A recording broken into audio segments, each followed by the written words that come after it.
Welcome to the Buckeye Battle Cry Show with Brandon Held. I'm a longtime diehard sports fan, especially the Ohio State Buckeyes.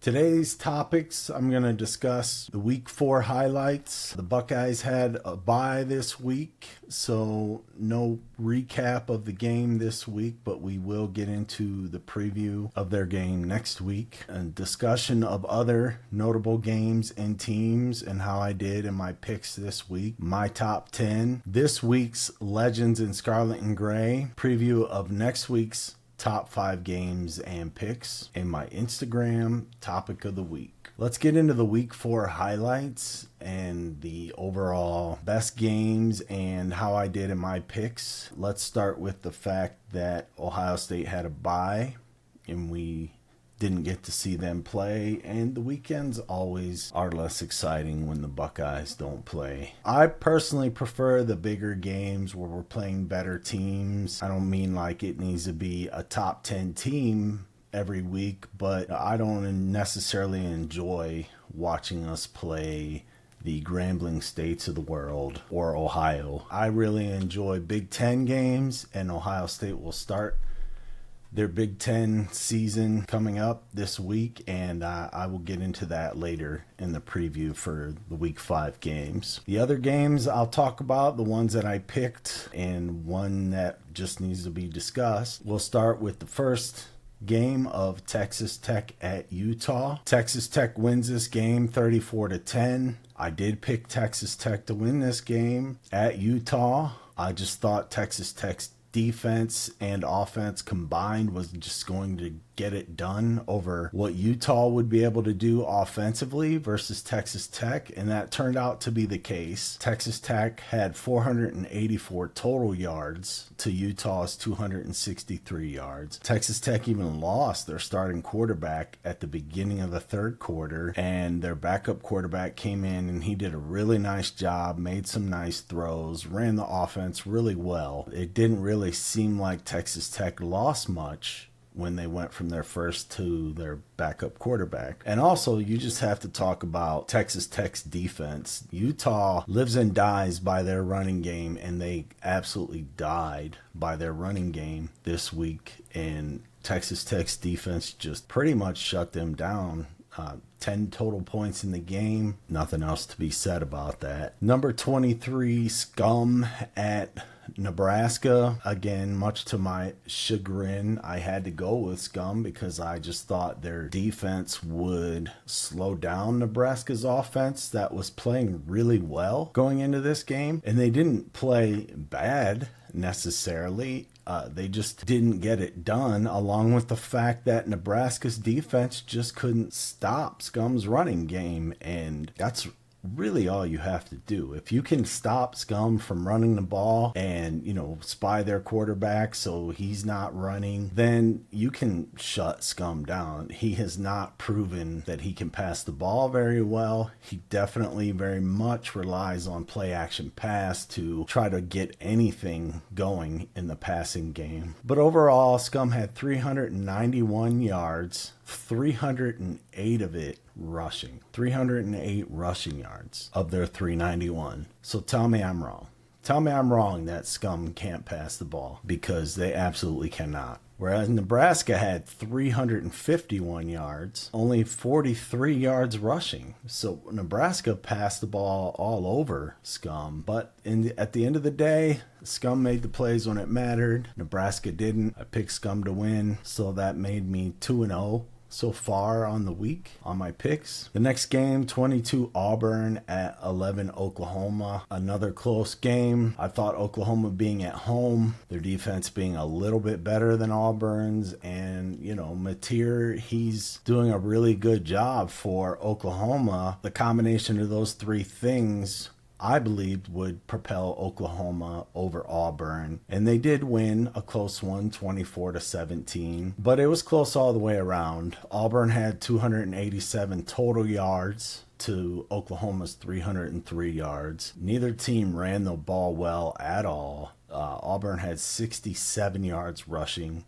Oklahoma won with only 32 yards rushing. There's really not much else to say about this game. Oklahoma won at home, which was the pick I made, which made me 3-0 on the week. The game I was most excited to watch this week was number 9 Illinois at number 19 Indiana. Two things going into this game. One, I was high on Illinois going into the season. It's college football. They had 17 returning starters. Altmaier was playing really well. Their defense was playing really well. And Indiana really hadn't played anybody yet. And I wasn't sure that Signetti could maintain the level of play and excellence that he had last year. But I'll go as far as to say not only did he maintain it, he propelled it. He brought in Mendoza from Cal, and that guy is sharp. He looks better than the quarterback Indiana had last year. And Indiana won 63-10 in an absolute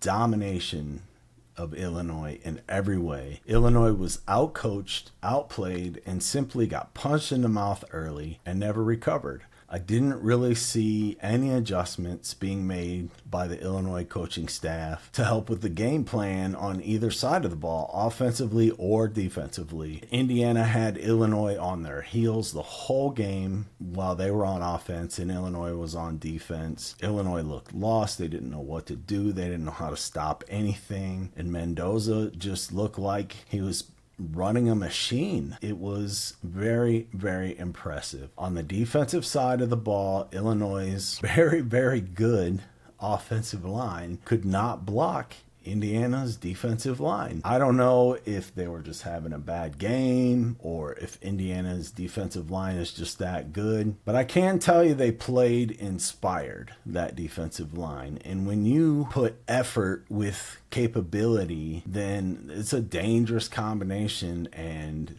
that defensive line just looked unblockable for Illinois. Not to mention, I didn't like the play calling, especially in the first half. Altmaier was dropping back to pass the ball, and he just had no time, and they weren't doing quick passes, or at least it didn't look like they were calling quick passing plays because he wasn't getting the ball out of his hands quickly like Mendoza was. Mendoza got the ball out of his hands quickly for Indiana, and Altmaier just had no time. And frankly, in the second half, they just looked like a team that was beaten and they had no fight left in them. They looked like they just kind of said, okay, we lost this game and we're giving up and it's a wash. We're going to take the L and go home. Ohio State's going to play Indiana very soon, and I don't expect the Buckeyes to beat the Illini by 53. Doesn't really mean anything when you do comparisons. Last year, Ohio State beat Indiana, and then they had also beat some teams prior to that game that Indiana beat even worse than Ohio State did. So that stuff really doesn't matter. What really matters is the matchup on game day. How does Ohio State match up against Illinois when they play them, and maybe Indiana if they play them in the future? Indiana has a legitimate shot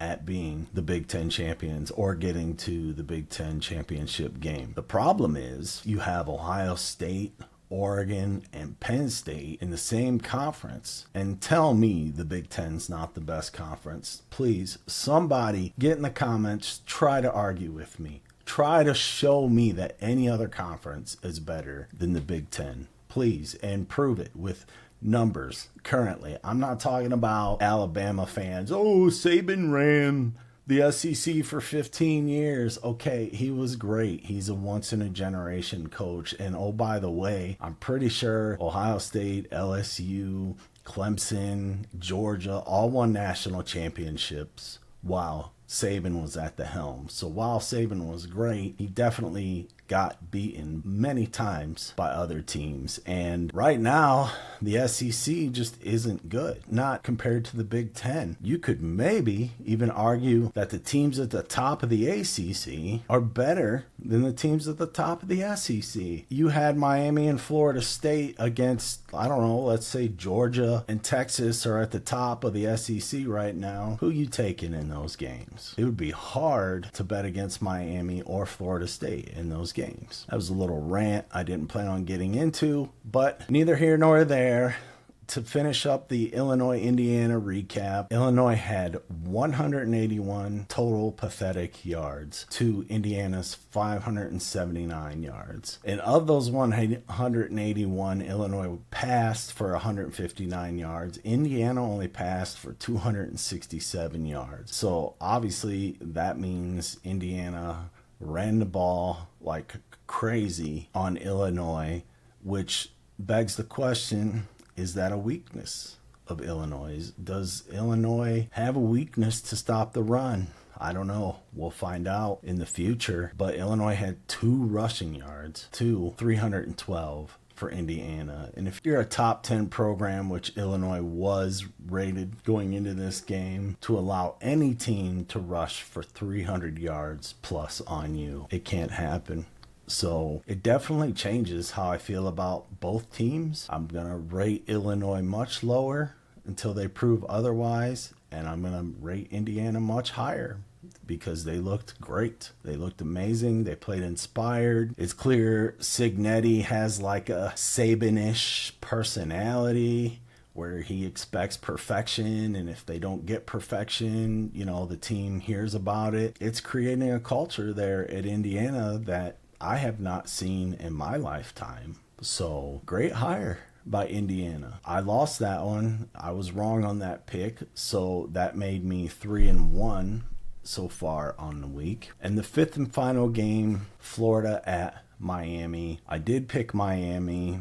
Wasn't a tough pick. The way Florida was playing going into this game and during this game, it wasn't hard to believe Miami was going to win this game, even though it was fairly close until the end of the game. Miami wins 27-6 on paper, but it was 13-7 for a while. And Florida had chances to get back in this game, but their offense is just awful. 141 yards of total offense. You can't win any games. I don't care how good your defense is. And Florida's defense is pretty good. Now, they gave up 344 total yards in a game to what I believe is one of the best teams in the country, one of the top 5 teams in the country. They were on the field a long time. I didn't look up the play numbers. I should have looked up how many plays Miami ran versus Florida. But just having the game on a second screen, I was focused on Illinois and Indiana, but I was watching it on the side, and every time I turn around, Florida's defense is on the field. So they kept it close, as they have been doing every game. Florida's lost 3 games now.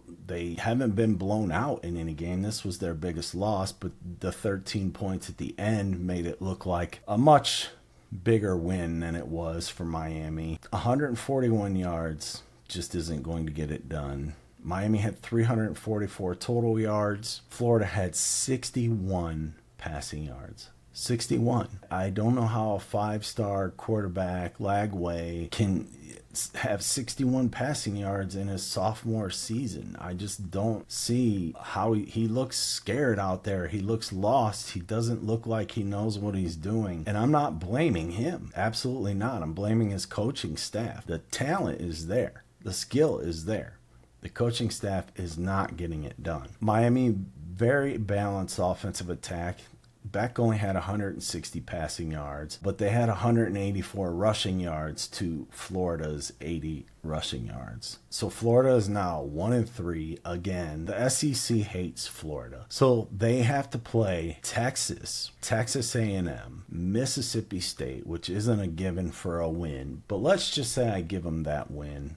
Georgia, Kentucky, Ole Miss, Tennessee, and Florida State. Let's say generously I give them 2 wins there. Florida is going to finish the season 3-9. 3-9. I don't see any more than potential 2 wins there based off the way they've been playing offensively specifically. And if that happens, does Billy Napier make it through the season? Does he get fired before the season ends? Or do they wait until they get all the way to 3-9? I don't know, but it looks bleak in Florida, and it's not good if you're a Florida fan right now. Now, the double-edged sword of the next game that I want to talk about, and that is Clemson losing to Syracuse. Now, if you watched my first ever episode, which was my Big Ten preseason rankings and my playoff predictions, I thought Clemson was going to go undefeated because I thought the ACC look like a joke, and I think they have to play Miami and they don't play Florida State. Anyway, I don't know. Nobody knew Florida State was going to be that good. Miami was probably going to be good, but we didn't know how good they were going to be. So I projected Clemson to go undefeated and win the ACC and be a number one seed in the playoffs because I thought they would be the only undefeated team this season. Now, I was way wrong.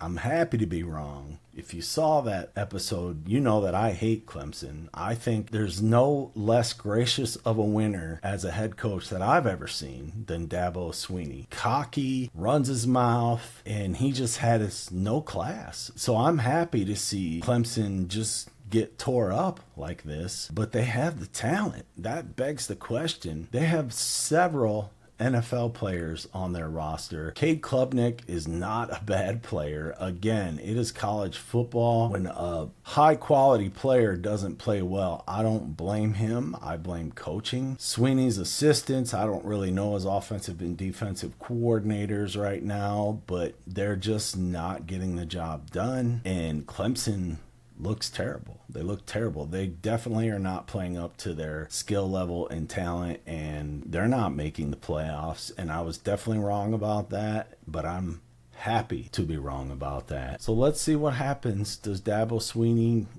he seems pretty secure in Clemson, like he will keep his job, but you never know. So right now you're going to see this week's AP Top 25 graphic.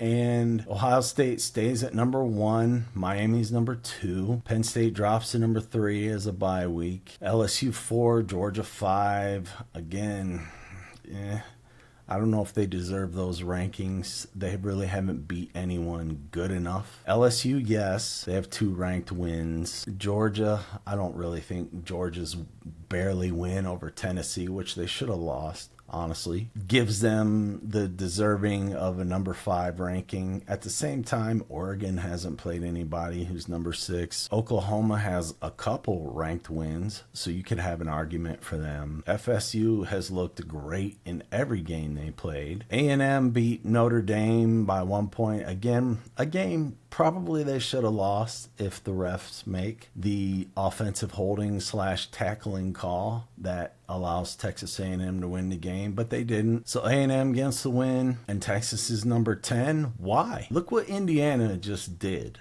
to Illinois. If you thought Illinois was number 9 going into this week and Indiana destroys them like that, what has Texas done? Who has Texas beat? The only ranked team Texas played was Ohio State, and they lost. Granted, it was a close game, but they haven't beaten anyone since then. They don't deserve to be a top 10 team. And you see the rest of the top 25. So now it's time for my top 10 this week. I had a few small changes, but a huge one, and deservedly so, will be Indiana. So at number 1, I have the Ohio State University. I'm not going to knock Ohio State down for having a bye week, and they have a tough game coming up at Washington. If Washington's not in the top 25, I'm on the West Coast. I see Washington play. I see their games. They're a legitimate team. This is not going to be an easy win for Ohio State. I actually expect it to be a closer game, but I'll get into that later. Number 2, I have Miami. Again, they have probably the best wins overall in the country. If I was a Miami fan, I would even be arguing they're number 1, but I'm not. I'm an Ohio State fan. So Ohio State's number 1, Miami's number 2. Oregon, I have at number 3. Again, they haven't really played anyone, but everyone they've played, they've beaten pretty soundly, except Northwestern. But if you didn't didn't watch the Oregon-Northwestern game. Northwestern was playing ball control, run the clock type of game, and Oregon still beat them by 20. So the fact that Northwestern did that slow down, not let Oregon's offense have the ball type of game, and they still beat them 34-14, I give Oregon credit for that. So they made the most of their minimum possessions. Number 4, again, Florida State. They soundly took care of Alabama, who I think is better than most people in the country think. And they've looked great against everyone they've played against. I get it, less competition since then, but they still looked great. Jumping all the way in at number 5, not even being in my top 10, is Indiana. You can't ignore what they just did to Illinois. You can't do it. They looked great in every facet of the game. Special teams, offense, and defense. They dominated everything. They deserve a higher ranking than the number 11 that the AP poll gives them. I'll tell you that. Number 6, I have LSU. Again, LSU has some good wins, but the good wins don't look so good now because they beat names, right? They beat Clemson, who's 1-3. They beat Florida, who's 1-3. Those look good because of the names of those teams, but those teams aren't playing good football, and those teams are getting beat by other teams. So I'm being generous, I think, by allowing LSU to be number 6. Number 7, I have Oklahoma. Again, they have 2 ranked wins. They beat Scum. They beat Auburn. They didn't do either one by blowout, kick your butt fashion like Indiana did to Illinois, but they did win, and you deserve credit for winning. So I have Oklahoma at number 7. Number 8, I have Georgia, and that's largely just because of their win over Tennessee, which they should have lost. Tennessee's coach Heupel knows how to center up a ball and let his kicker kick it down the middle instead of off the hash. Most likely Georgia loses that game. But here we are. Number 9, I have A&M. They're undefeated. They did beat Notre Dame in a game, again, they probably should have lost, which I already mentioned. I'll put them there because they did get the win. And then number 10, I have Penn State. I do believe Penn State has the potential to be one of, if not the best team in the country, but they are struggling a little bit with the nothing competition they've played so far. And they do play Oregon this week, and going into the season, I had Penn State winning that game, but we'll see how I feel about it in my previews for this week's games coming up. Hey, quick time out here. Please take a moment to just subscribe, comment, and like. If you do all 3 of those things, you'll really help me out in getting the word out for this show. Help me hopefully gain a larger audience. I would greatly appreciate it. So comment, like, and subscribe, please. And go Bucks. And now it's time for Legends in Scarlet and Gray. This week, I wasn't sure who I wanted to go over. I had many names go through my head. I tried to decide how far back I want to go. I considered multiple people, and yeah, eventually we'll get to those people. But I went with Troy Smith. He played for Ohio State from 2003 to 2006. And if some of you are younger viewers and you didn't get to see Troy Smith play, I feel like you need to know who Troy Smith is. First of all, he was a walk-on at Ohio State. He was a lower rated quarterback coming into college, and he was not projected to be the starting quarterback. He was further down on the depth chart, but his play was so good that Tressel couldn't ignore what Troy Smith was doing. So he let him on the field. He let him play quarterback, and all Troy Smith decided to do playing quarterback was in 2006, his senior season, become a consensus All-American, win the Heisman Trophy, and led Ohio State to the Big Ten championship and to the national championship, which Ohio State lost to Urban Meyer's Florida Gators. And he was recognized by the team as the MVP of the team. in 2006. Here's some of his career stats. He passed for 5,720 yards. He had 54 passing touchdowns and only 13 interceptions. And to put that in perspective, just how great Dwayne Haskins was, Dwayne Haskins had 50 touchdowns in one season. So just think about that, who I did in a previous Legends in Scarlet and Gray. Completion percentage was 63%, and he rushed for 1,200 yards in his career because he could run the ball. If he had to pull it down and run, he could do that. Smith went 25-3 as a starter. He was 3-0 against Scum. In 2006, he threw for 30 of his 54 total touchdowns the year he won the Heisman with only 6 interceptions. He won that Heisman in a landslide that year. It wasn't even close. And that's this week's Legends in Scarlet and Gray.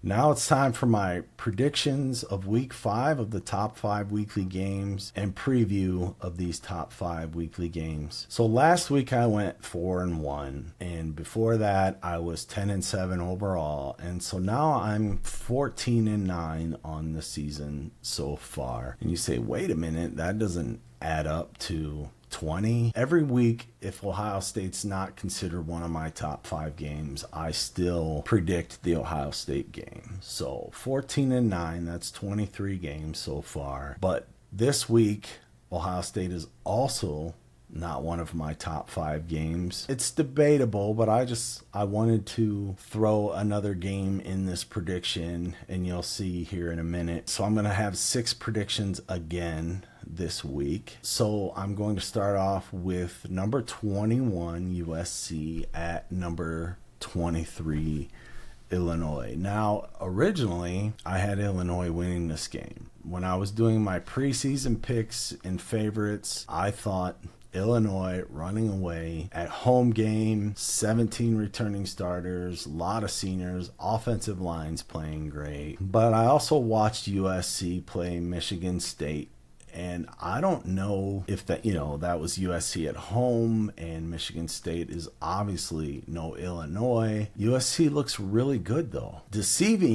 Deceptively is the fact that Michigan State has no defense, right? They gave up 41 to Boston College. So I don't know if USC is an offensive juggernaut yet, or if it was just playing against Michigan State. So I'm really, really torn on how this game will go and who will win. As a matter of fact, I'm trying to make a pick in my mind right now because I keep bouncing back and forth. Part of me wants to go USC's playing better. They look better. I should pick USC. The other part of me says, well, Illinois is going to be at home. They need to bounce back from what just happened with Indiana, and they should come into this game with a lot of fire and desire. Based off of that information, I'm going to say I'm going to take Illinois to bounce back and win this game. I might regret it. USC definitely has the potential to win this game. They're ranked higher at this point by the AP, which doesn't really mean anything to me because AP is kind of a bunch of clowns when it comes to voting. I mean, they have Notre Dame at 22, who's 1-2. Why? Why was Notre Dame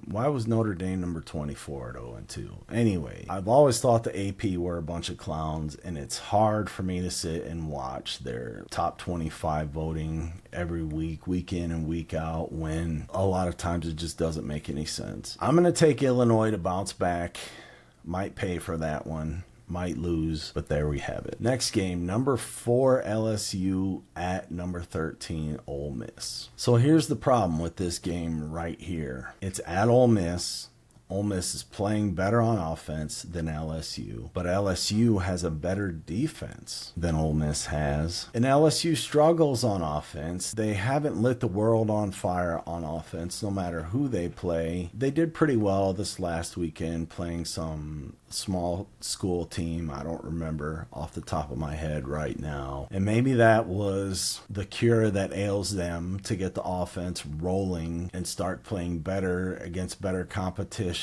I'm not sure. Based off of performance, strictly performance, and a home game environment, I'm taking Ole Miss. So Ole Miss over LSU. Again, these are tough picks. I might regret that pick next week, but I think Ole Miss looks a little better right now. The next game I picked that I wanted to be on the radar because this was a debate between this game or the Ohio State game as a top 5 game. And I just decided to do both because I couldn't decide. And that's Indiana at Iowa. Iowa had a big, tough win against Rutgers. And that might sound funny to people because, Rutgers is somewhat of a joke in the Big Ten, has been for a long time. They are not a joke. They have a solid passing attack. Their offense is legitimate, but their defense just isn't getting it done. Their special teams, they gave up a special teams touchdown, Rutgers, that is. And they also showed a lot of weakness in Iowa's pass defense. Now, Iowa will stop the run pretty well, and that's what Indiana does best. But Mendoza just played lights out against Illinois, and it's at Iowa. It's a really, really tough place to win at Iowa. But I like the way Indiana's playing, and it would be really difficult for me to pick against them after that win against Illinois. So I'll take Indiana at Iowa, but don't be surprised if Iowa wins. I have Indiana on upset alert for this game. All right, next game, Ohio State at Washington. Lots of problems with this game. Obvious long West Coast trip. That's not fun to do. When you travel from East Coast to West Coast or vice versa, it messes with your biological time clock. It just does. Take it from someone that lives in Arizona. I'm from Ohio, obviously. Go back to Ohio. And it messes with my head on the time and how I feel and all that. Now, this is an afternoon game, so it would be a 3:30 game Ohio State time, Columbus time, but it's a 12:30 game for Washington, and I actually think that hurts Washington. I think if this was a prime time, nighttime home game for Washington, especially like they do on the West Coast with these 8 p.m. West Coast time, 11 p.m. East Coast time starts, Ohio State would be in real trouble. Imagine trying to start a game at 11 p.m. on your time zone. So the scheduling did Ohio State a favor. Washington's a pretty good team. I think Ohio State will win by minimum 17, maybe more. But I expect it to be a close game for a little while, and I expect Washington to hang into this game for a little bit until Ohio State just slowly gets a lead and runs away with it. So Ohio State over Washington at Washington. Should be a good game, though. Next game, probably the biggest game of the week. Number 6, Oregon at number 3, Penn State. Now, going into the season, I had Penn State winning this, hands down. When I looked at Penn State's schedule, frankly, I only had them losing to one team, and you can guess who that team was. However, Penn State has not looked sharp. Drew Aller has not looked great. While Penn State has 2 of the best running backs in the country, maybe behind Notre Dame's 2 running backs, they don't look like a championship team. Not yet. They have all season to get there, just like Ohio State did last season. But at this moment, right now, Oregon looks like the better team. They just do. It's a home game for Penn State. Definitely a tough environment to win in. And it is going to be a primetime game, which I also think helps Penn State. But right now, I like Oregon, and I have to go with Oregon as the better team. They had Penn State's number last year. They beat them in the Big Ten championship game. I just like them more right now the way they're playing versus the way Penn State is playing. But again, no big surprise here. Penn State could win this game. I could be wrong, and that's why we play the games, right? These games aren't played on paper. They're played out on the field, and it could be when Penn State gets sharp and looks sharp because they haven't had to play anyone that they've really had to prepare for. And it certainly didn't hurt that Penn State had a bye week while Oregon was playing Oregon State. That will help Penn State as well. So we'll see what happens. And then the last game I have of the weekend for my top 5/6 is Alabama at Georgia. Alabama's number 17. Georgia's number 5. It's a home game for Georgia. That will help Georgia in multiple ways, right? It makes it easier for Georgia on offense. It makes it much harder for Alabama on offense. I would expect to see some false starts, some miscommunication, but I can't back down from my preseason prediction. I do believe Alabama is one of the most talented teams in college football, and they got smacked in the mouth and caught off guard against Florida State, but since then, they've looked motivated, they've looked tough, they look like they rallied, and they look like the Alabama of old. And frankly, Georgia doesn't really impress me that much. Tennessee was able to move the ball easily on them. Granted, it was at Tennessee, but Georgia did move the ball on Tennessee as well. I think Alabama has a better defense than Tennessee. I don't know offensively how they're going to compare, but I do like Alabama's quarterback. And if they can protect him, he has all the weapons you need to be successful and do well. And so the biggest part of this game, to me, that will determine what happens is Alabama's offensive line against Georgia's defensive line. It's a tough matchup for Alabama's offensive line, but they have a big, monstrous offensive line. Granted, Florida State whooped them. They dominated them. Wasn't even close. But I also think that was a bit of a fluke, not in that Florida State couldn't do it again, but in that Alabama just they weren't ready for that game. They were not ready for that game. Alabama will be ready for Georgia. I'm not an Alabama fan. I'm not rooting for Alabama. Don't get it twisted. I don't like Alabama or Georgia equally, but I think Alabama has what it takes to win this game, so that's who I'm picking to win this game. Alabama over Georgia. So there you have it. My 6 picks: Illinois, Ole Miss, Indiana, Ohio State, Oregon, and Alabama. There are some upsets in there. Statistically, there are 4 upsets out of 6 games when you look at the ranking versus the team. We'll see if I'm right. 4 out of 6 upsets. All right, and finally, it's my Instagram topic of the week. There wasn't a lot on Instagram this week to pick from and choose from, but I found this graphic or saw this graphic by the Big Ten Network, and it's about Fernando Mendoza is the first Big Ten quarterback to throw at least 4 touchdowns in 3 straight games since C.J. Stroud did it in 2022. Now that is big time quarterback company, and he did go 21 of 23 against Illinois, and he threw for 267 yards, not quite 300 yards, but 21 of 23. He took what the defense gave him. He got the ball out of his hands quickly. He was making great decisions. Granted, I think the play calling is benefiting him greatly, and that's not a knock on him because he's doing what they're asking him to do, and he's playing really, really well, and that's all you can ask of a quarterback is for them to do what you are asking them to do, and he's doing that. So he definitely looks like one of the top quarterbacks in the Big Ten right now. Transfer from Cal, where he, lit the world on fire statistically, but he played for Cal, and you don't get to play for things that matter when you go to Cal, at least not recently. So he transferred to Indiana because he wanted to play for significant games, and he wanted to play for championships, and he has a real legitimate shot of making that happen for Indiana. So he was a great pickup for Indiana, and I just wanted to make you guys aware of who he is and what he's capable of and how he makes Indiana even more legitimate than they already are based off of the 3 phases of the game that they play well. All right, that's all for today's show.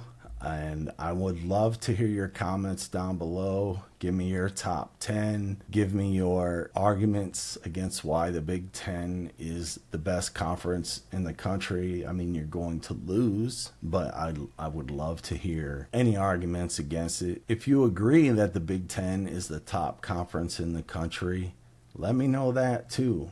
I love to hear see comments about what you think of my predictions. Do you agree? Do you disagree? If you disagree, tell me why. Tell me who you would pick and why. Don't just say, oh, you're crazy for picking Ole Miss at LSU. Tell me why. Tell me why you think LSU's better than Ole Miss. I love when people back up their words, not just say things and they don't support what they're saying. So let me know what you think in the comments below, and I'll be happy to respond and talk to you.